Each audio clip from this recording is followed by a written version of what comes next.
here with another Tech Tip Thursday, and today I want to talk about my good buddy Kahoot because Kahoot is always fun for the kids, and they really do have so much data.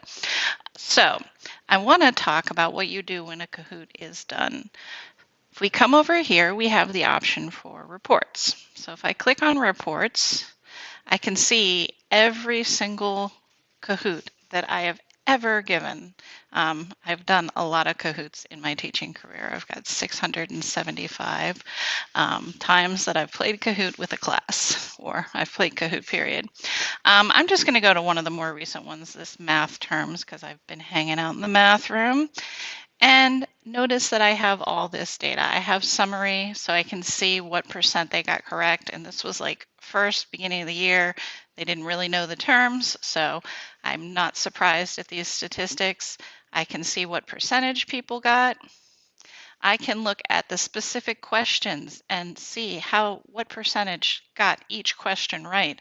And this can be really valuable, and they make it even easier for me. What were the most difficult questions? So only 18% of my class got the word polynomial right. So that is definitely something that I'm going to reteach and keep reviewing, okay?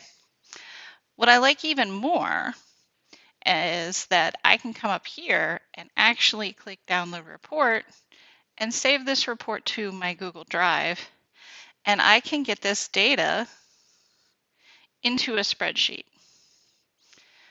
So the way that I use this is I actually make real EOC-based questions, and I tie a standard to each question, right? So if I come in here, and now I have all my summary data, and I'm going to go ahead and open this with Sheets, okay? Because I want you to be able to see how I would use this, okay? And there is just a ton of data in here, right? Okay, so over here we have the final scores. Useful if you're doing this with the class, but we also have this data, right? So what I would definitely do is go in, and I could even say, let's say this is a standard. I only know the reading standards off the top of my head. So let's say this is 910, reading for information 4, right? I could totally just tie these to a standard, and then I could say, okay, on this day for the reading for information standard, they got 36. I could do another question that is based on that skill, reading for information, and the next week see if that percentage goes up and look at those students who need help with this specific skill. And ideally what I'm going to do is keep this data on a regular basis, and I can come back and look. Now, this really does require some thoughtfulness about the kind of questions you use, but this is great for data-driven instruction. Okay, so again, we are just downloading it. I'm going to go ahead and hit cancel because it's already there. Okay,